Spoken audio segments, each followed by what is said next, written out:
Good morning, everyone. My name is Vinod Sanadia from OpenExcel Technolabs. We are pleased that you are taking time out of your busy day to know more about iOS 8. Today, we will discuss about the impact of iOS 8 on app developers and app marketers. We will focus on the new significant features of iOS 8 with reference to app development and app marketing. Please feel free to put your questions anytime using the tab at the right side of your screen. We will try to answer as many of your questions as possible at the end of the presentation. We will also send everyone an email with a link to the recording and the presentation slides in a week or two.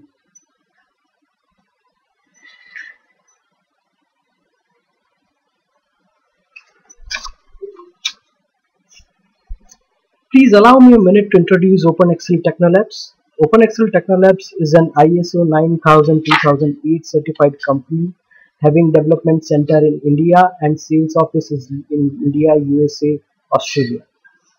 We are a team of enthusiastic designers, developers and managers exhibiting strength of 200. OpenExcel have a strong hold in mobile app development, game development, web development, e-commerce development and enterprise systems. We have delivered our quality solutions across the globe. Small brief about App-N2O. App-N2O is a sister concern of OpenExcel Technolabs. In App-N2O, we give app marketing services to our various clients. We have a various experienced people from app marketing domain. So today's panelist is Jainil Patel, who is CEO of OpenExcel Inc. and App-N2O. And the presenters are first Mr. Varshal Patel, who is project manager of OpenExcel Incorporation, taking care of all app development projects in OpenExcel. Myself, Vinod Sanadia, and I'm marketing manager in App-N2O and have experience of app marketing. So today's introduction and agenda.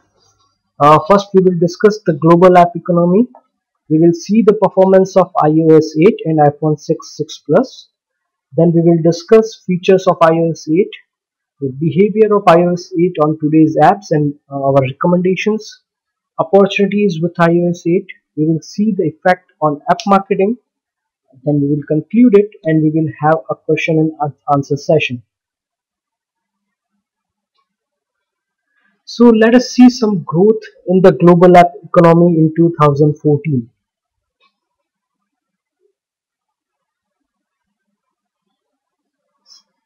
The global app economy.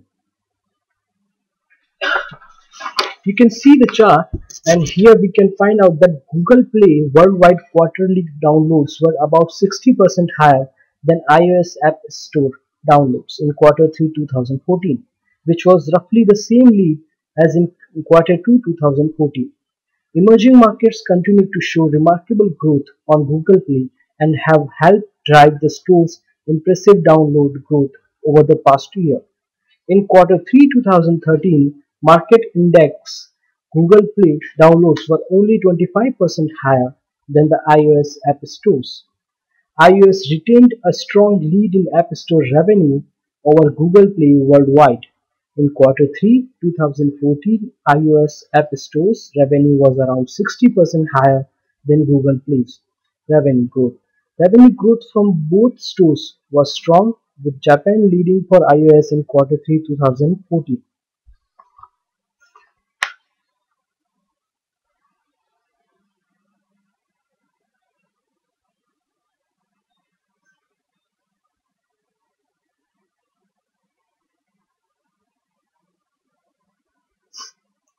Emerging markets drive download growth. China was the largest of the growth markets to watch, and it sits behind only the United States as the largest market in the world from Q3 2013 to Q3 2014. Downloads in China grew by 10%. Besides that, we have Brazil, India, Mexico, the other emerging markets for app downloads. The established markets lead soaring revenue. In contrast to its download performance, Germany showed the largest gain in revenue from Q3 2013 to Q3 2014. These emerging markets all experienced strong gains in revenue. However, they remain small relative to more established markets like USA.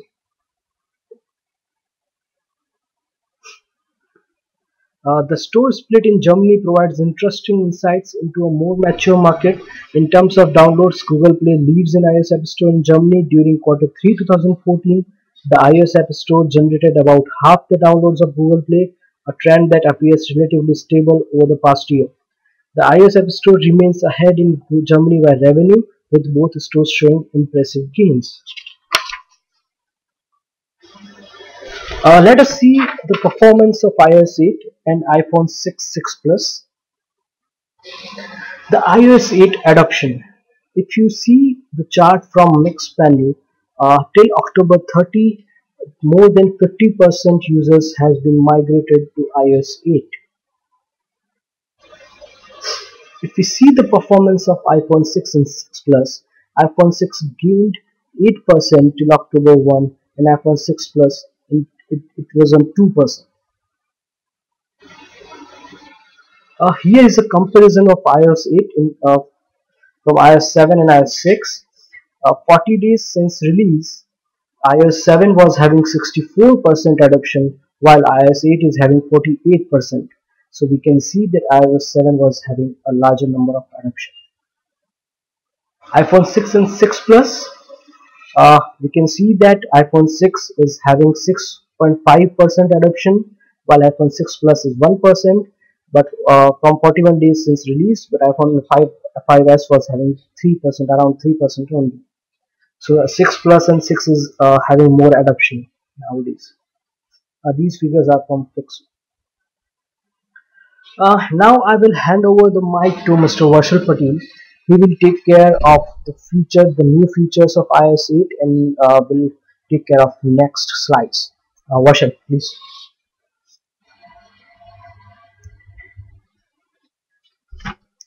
Thank you, Vinod.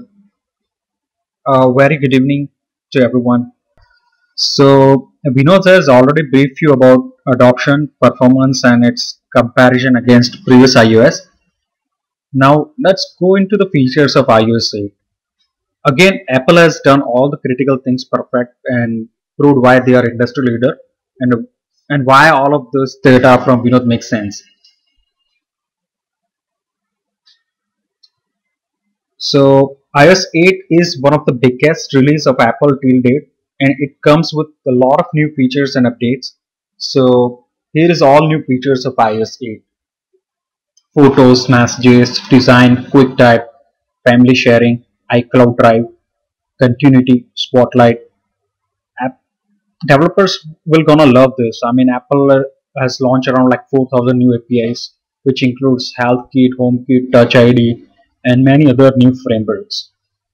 It also uh, give updates into game technologies with these new three technologies: FrightKit, SceneKit, and Matter. With this new iOS 8, Apple has also introduced new programming language called Swift. Alright, so let's discuss every features in detail. I'm sure a lot of many people are interested in this as we use it every day. There is not something part breaking to offer, but they have put everything into one place perfectly again. So with this new update, you can now search, edit, and also upload it on iCloud Photo Library. Developers are now allowed to add their filters directly into photos, and they can also provide third-party applications for like filters and so on. Messages have got better, and it has been quite consistent from Apple. In iOS 8, you can now send the voice, video. You can also share your location. You can also send multiple photos, and you can now also browse your attachments from one screen. So there are so many things offered by Apple for messages.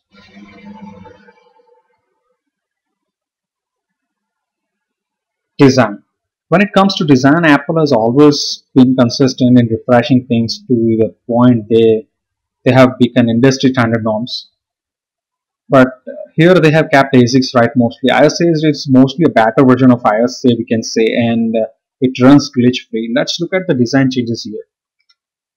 You can now create shortcuts for apps like messages, mail, calendar reminders, and you can also see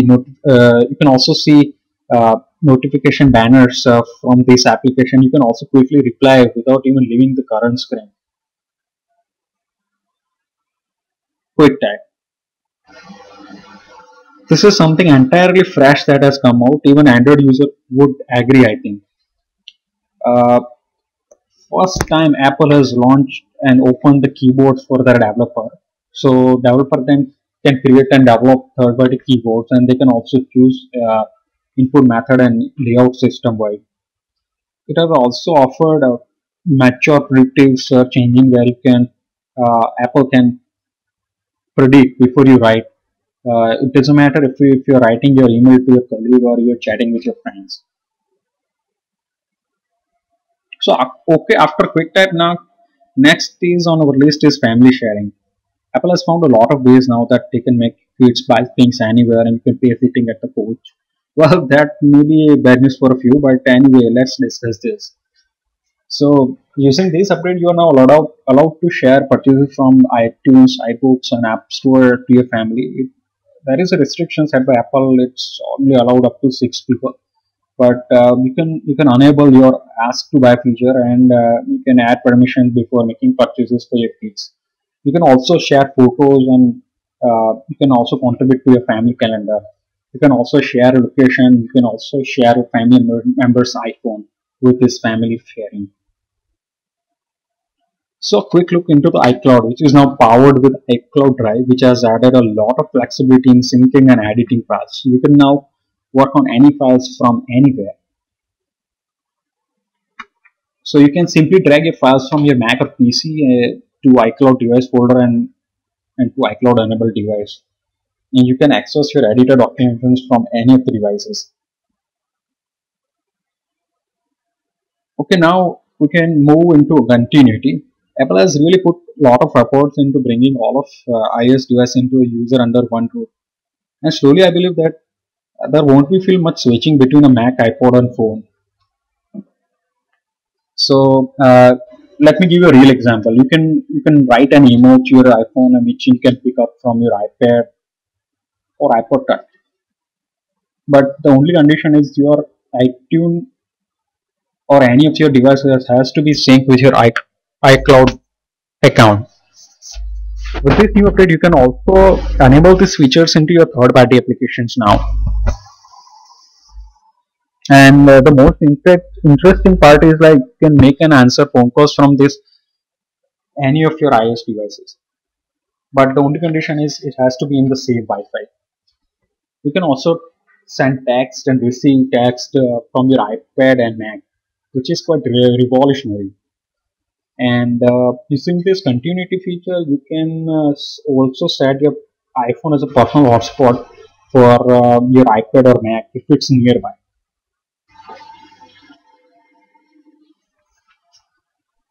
So this is not a big update, but it is quite useful, I must say. Spotlight. With this new update, you can find things from Wikipedia, news, nearby places, apps from iTunes Store or App Store or iBook Store. You can also suggest website, and you will also find movie show times, and it will also work in Safari.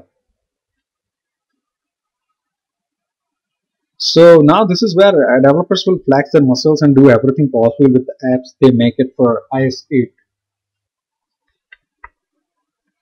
This way, Apple has opened doors for the developers for new ideas, and with this new 4000 API update, it also launched a lot of new frameworks and also extend flexibility and extendability. You will also find useful kits like Health Kit, Home Kit, Touch ID, and many other, which makes your code more secure and improve performance. iOS 8 has laid specially emphasizing games with these three bold technologies for games, especially SpriteKit, SceneKit, and Mantle. With these bold technologies, uh, Apple has improved performance for like 2D games, also worked on physics, and also worked on console games.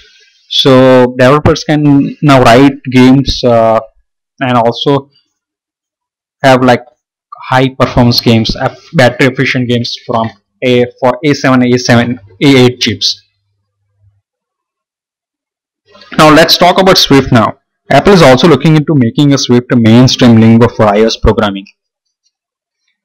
As per the Apple analysis, it's much faster than Objective C. They have also shared an example of like commerce search algorithm on Apple website where you can found like 10,000 features in graph using Dapper's algorithm. But again, I mean, this is our initial observation. I guess 2015 will be the first and will be the year of Swift because we have found like still the user guides, online resource, and third-party code snippets are not that updated, and those are still in progress. So no worries. I mean, you can contribute and develop apps using Objective C, but you can start writing applications in Swift. But you can also add snippets of Objective C code into Swift, and you can also mix Swift code into Objective C, and vice versa. So Objective C isn't going anywhere.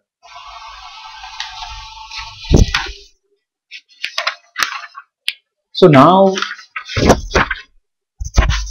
we have seen the features and their probable impact on iPhone 6, 6 Plus, and the entire Apple ecosystem. But important question arises like here is how you are going to make the switch. What happens to your older apps and ongoing projects that are optimized for iOS 7? iOS 8 is out now already, right? And you have already seen the rate of Swift adoption as explained by Vinod in the previous slides. So I would say that it's better if you're aware of the impact of iOS on older apps and on ongoing projects. This is recommended that you have known some of the dates and facts that we move towards ecosystem that is likely to see a swift adoption.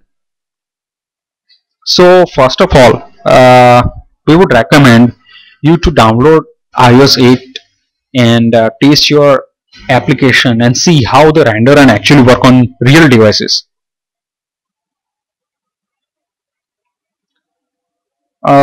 Let's be aware about math on aspect ratio. Many of us are worried about like larger devices and also think about how our apps will look on bigger devices, right? But Apple's Phil Schiller said they just work. And this time Apple clearly maintains like 16:9 ratio for new bigger devices, iPhone 6 and 6 Plus, which means I mean if your apps follow the best practices and also uh, set auto layouts, then your apps definitely automatically scale up to fit the devices.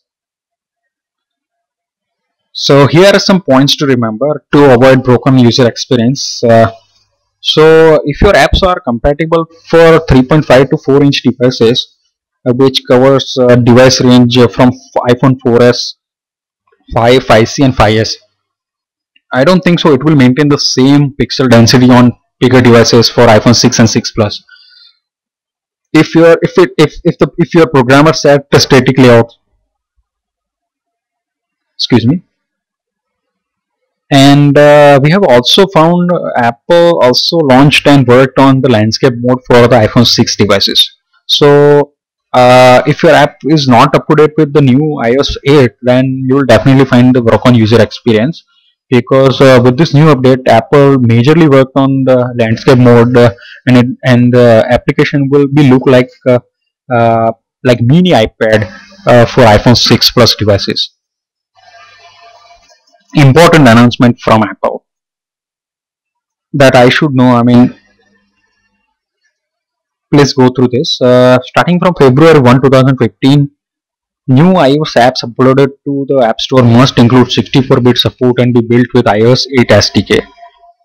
So it means if your ongoing projects or older apps are not updated to iOS 8, then Apple will not gonna accept those from the February 1st. The applications. Here are some of the applications. So let's talk about application. What it means by the application warnings doesn't mean that it will immediately remove and from any of your framework and library used into your ongoing projects or older apps. But this way, it's simply a way to flag that there are better interfaces are available. So if you run your project for iPhone, which is built for majorly for iPhone 4, 4S, and 5, right? Which means it covers like 3.5 to 4-inch devices. So it might throw application warnings. So let me give you a real example. If you have used the UI preview with UI action sheet, then I don't think so it will work as expected into iOS 8 because a UI action sheet is deprecated in iOS 8. But alternatively, you will fulfill your requirement using UI element controller. So it's advisable to have up-to-date code with a newer interface because deprecated APIs might deleted into a newer version as per the Apple tendency, which gives you a broken user experience.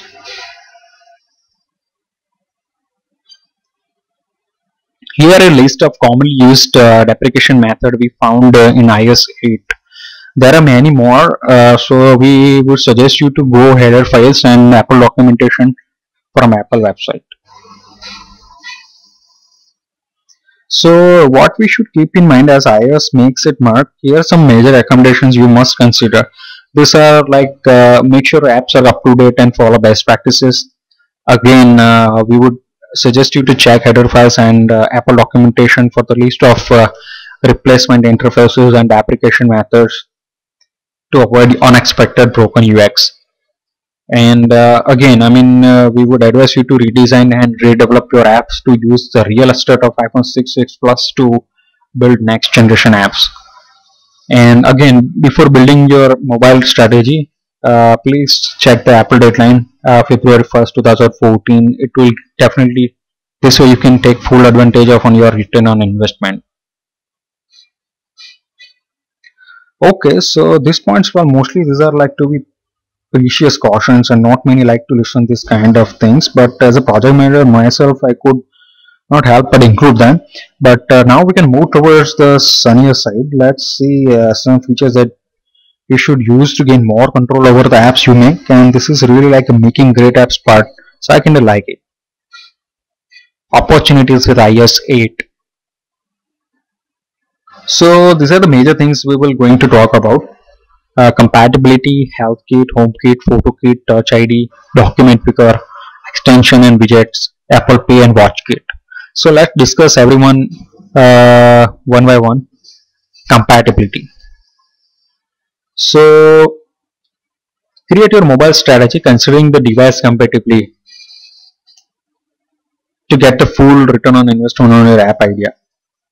As it supports almost iPhone 4S, 5, 5C, 5S, 6, 6 Plus, and it also support iPad 2, 3rd generation, 4th generation, iPad Mini 2, 3, and iPad Air and iPad Air 2.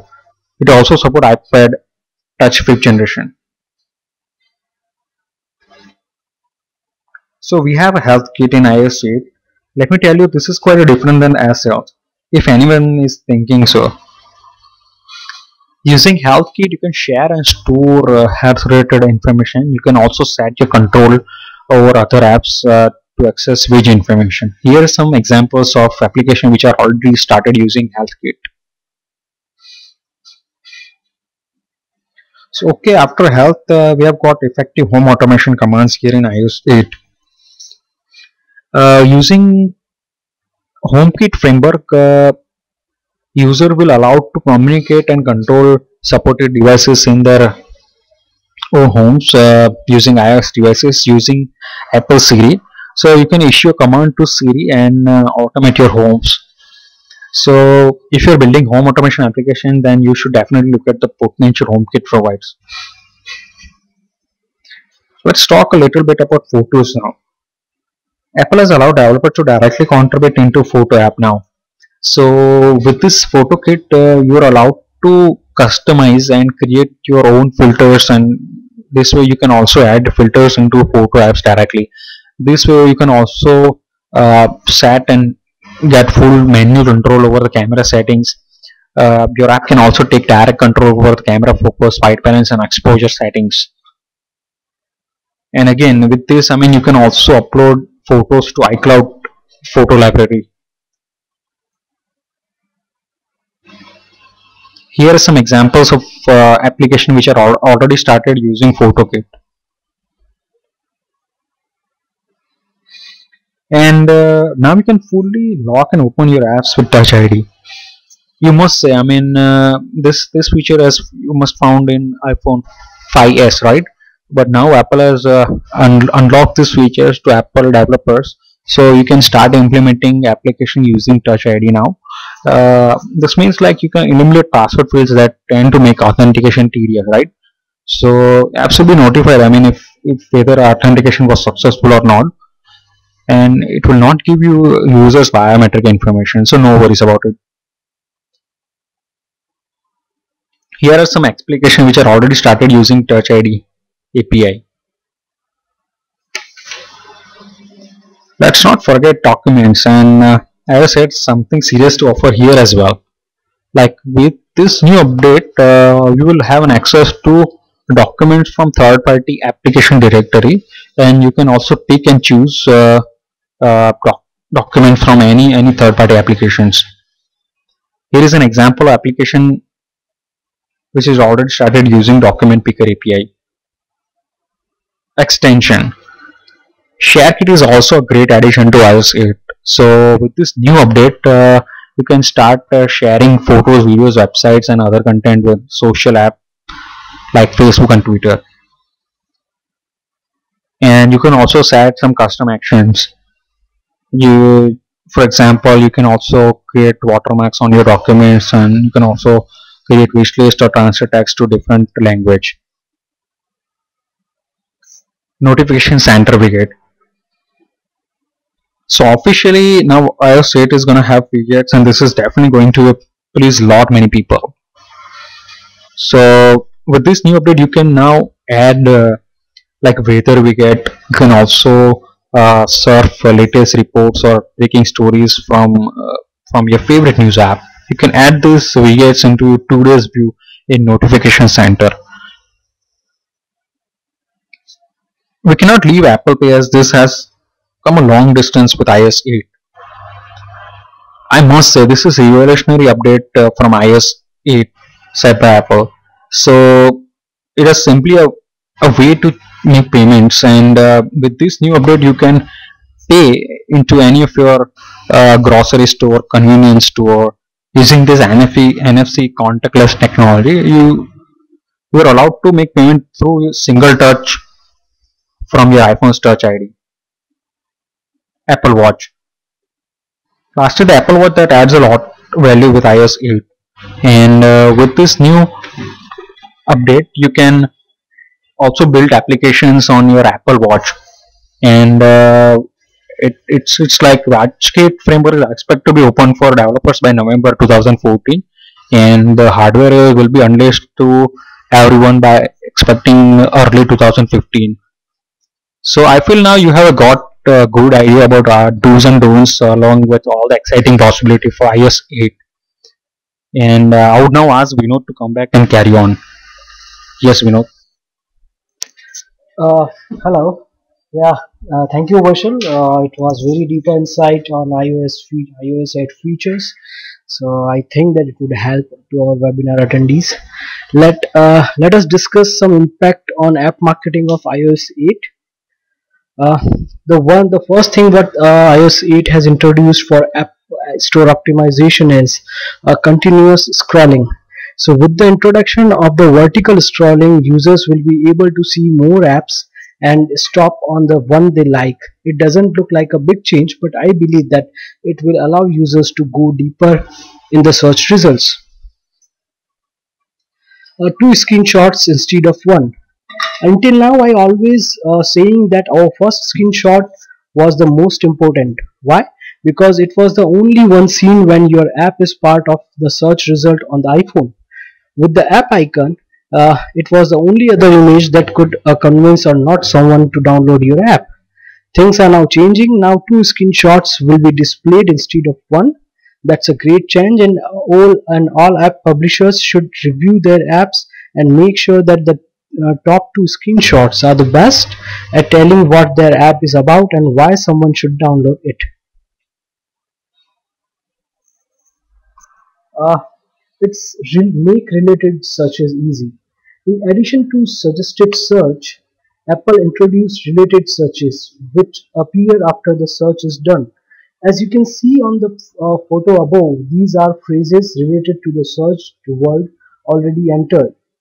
Here for the search recipes, the following phrases were suggested: cookies recipes, food recipes, recipe books.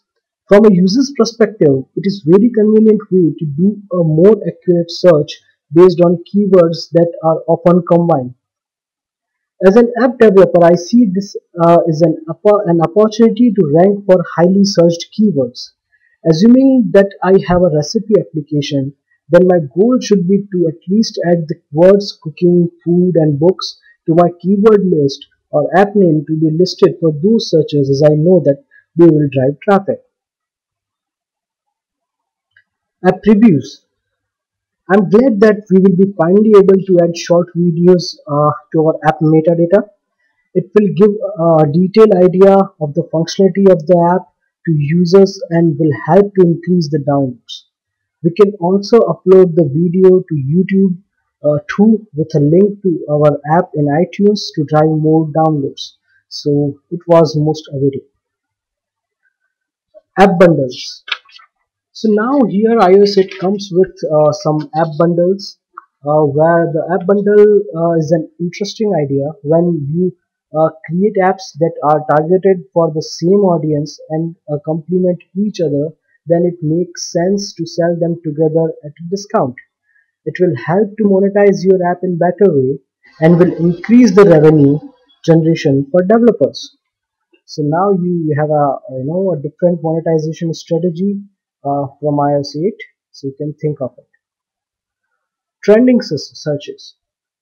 With the introduction of trending searches, Apple gives us the keywords that are highly searched at the moment. In this for the current hour, day or week. We don't know yet, but it will give us some keywords to consider for our apps and ideas of apps to create to satisfy the search. So it is also an important feature for to do the App Store optimization. It will help for app marketing. So the last one is iTunes Connect. So this is the very good update by iOS 8. Till now iOS 7, the app marketers or app developers were not able to get the details of their application, how their campaigns are performing, everything. So we were dependent on some third party tools or softwares to get the analytics and attributions of our application.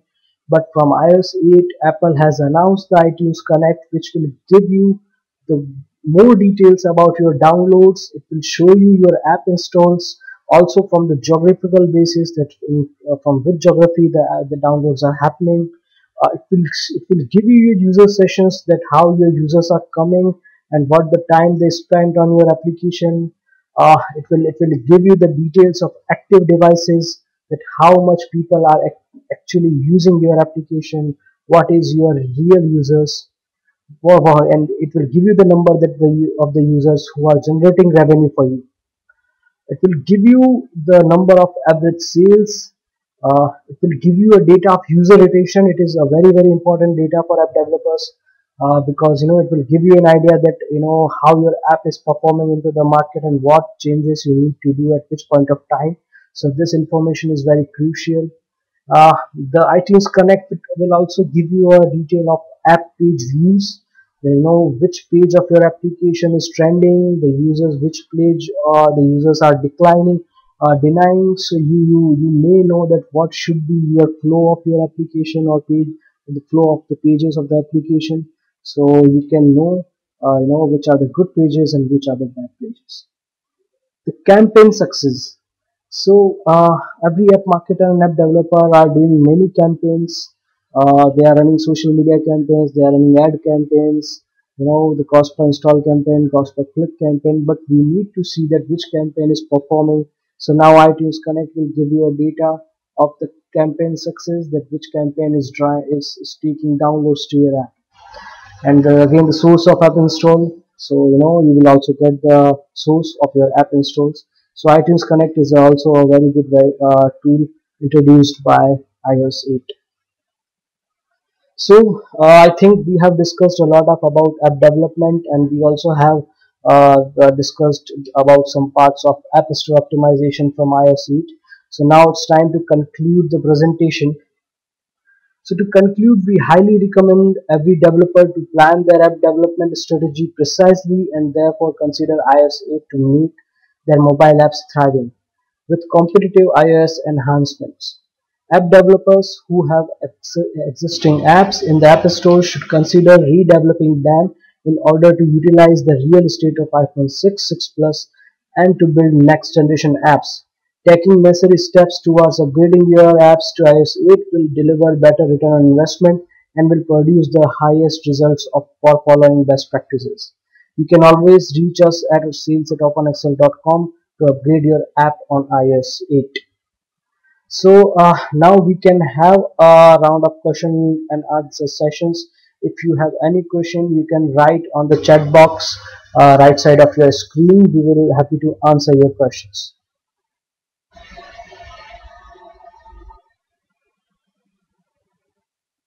Uh, so we are not getting any questions from your end. Uh, we will send you the presentation link and the video of the webinar within a week, so that you can have a look detail. You can have a detailed look on the presentation again. And as we have committed, we will also do a free mobile app audit of your applications. So I will mail each of you separately for that, and we will schedule the time for your application audit. So it's time to thank you. I really appreciate your patience, and you have been so far with us. So it is very good that we have a lot of we have all of you throughout the webinar. Thank you, all of you.